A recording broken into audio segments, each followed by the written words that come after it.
Here at Little Mount Lavender in Simpsonville, this is where it all starts. Out in the field, lavender is blooming. From this is where you get your products for the entire season. Exactly. And right now, we're at our first harvest almost. It's when this plant is about maybe another week away. This is where our culinary lavender comes from. So what we do is when we get to the correct purple, we make sure we harvest it and hang it so that you have your culinary lavender for a year. As you can see down this aisle and that aisle and the next aisle and the next aisle, it's beautiful, Jason. There's a lot of lavender in this one little small field. When you said you came out here and you said to me, okay, it wasn't like this morning. No. And it has to be the right color for culinary lavender. Exactly. What specifically are you looking for? We are looking for this to be almost a hard purple. You'll see it in our culinary lavender in the store. It's probably got another week on it.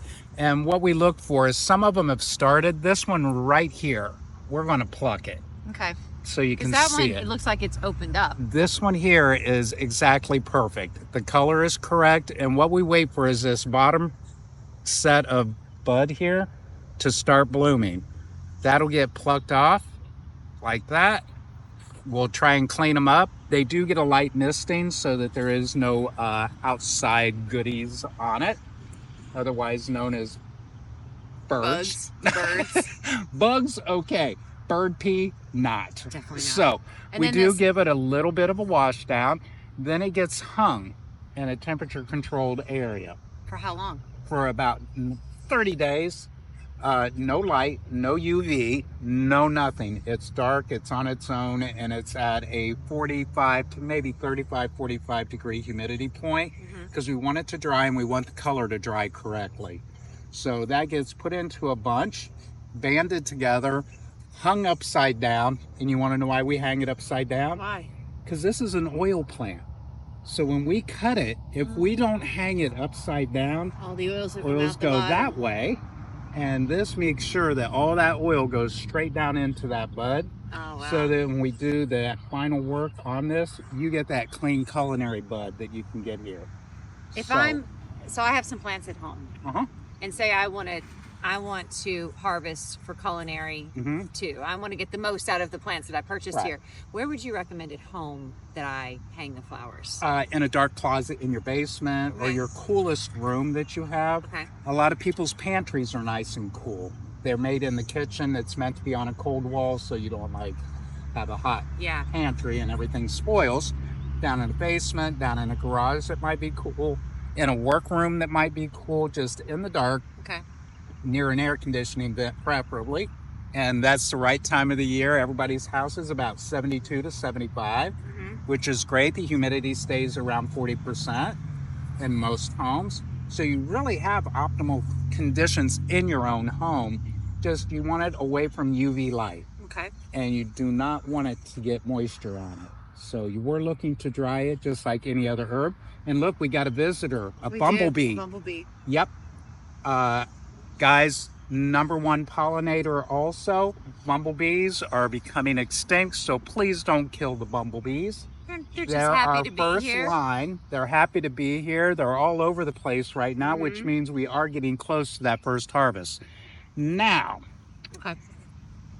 if you want to cut like we do, we cut in 3 different styles. The first style is the culinary. I tell you to just do a sporadic cut. Because if you want to look at it and it all be pretty in your yard all summer long, you're going to do like one bunch, but you're going to be very sporadic. You're not going to do like I do.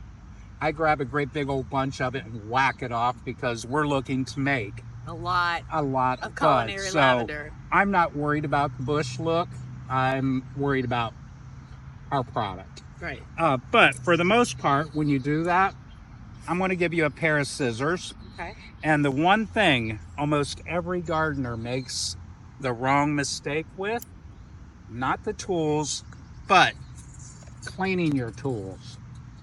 Why do I need to clean my tools before I cut? Because almost everything that's in your garden can actually get cross-contaminated by using the same tool over and over again on different species, on different plants, on everything. So anybody who works in our fields and around our plants are handed a bottle or a bucket of water with light soap in it. Okay. And just to ensure, we use hydrogen peroxide.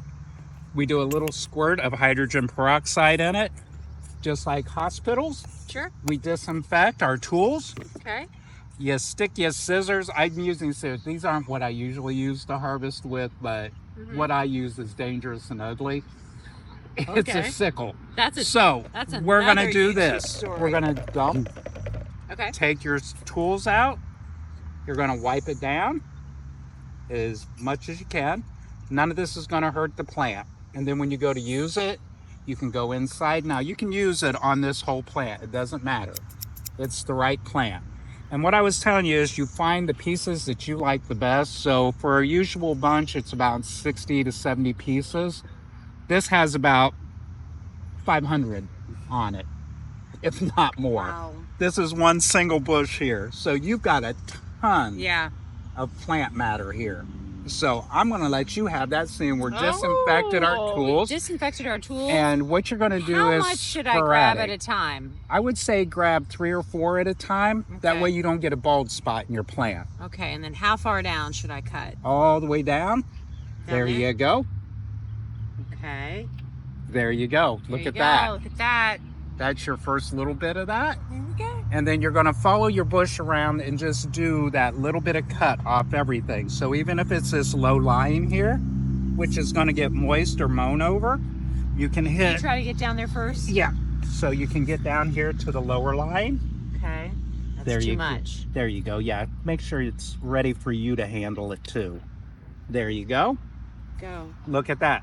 Now, if you look at this where you cut that out, nobody will know that you cut that out of your bush. And the great thing about this during this harvest point is if you look closely inside the plant, you'll see these little buds right here. So us doing that little bit of pruning is going to promote more bud growth through the whole plant. Now, will you cut this entire? Yep, all at one time. Thing, all at one time. All at one time. This will provide us with about 15 bunches of lavender. So you consider there's close to 800 plants out here.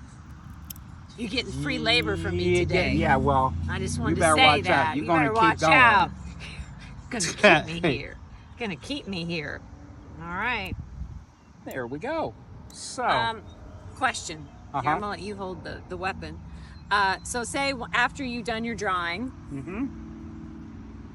and then do you just pull these off? No, we're going to make it even more simple. When this is dried, get yourself a little Ziploc bag or a brown paper bag, put it around it, and just beat it apart, and the buds will fall out, and that's it. That's it. Because it's dried. So you'll have. There's no need to be pulling everything. No, you're not sitting there going, I'll take you and you. We'll never get it done. Paper bag. Buffoonery. Paper bag and knock it all off. Yep, because it'll be solidly dried. Okay. Nothing else will come off in it, and you'll just be shaking it, and you'll have a nice little pile of bud. There we go. So the main thing is harvesting what you want for that point, which right now it's culinary lavender and decorative lavender.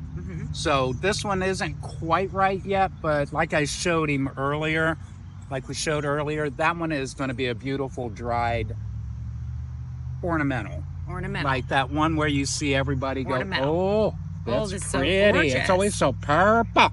Yeah, so that's it. As we go now into lavender season, when people visit, they can come pick lavender too. Absolutely. Okay.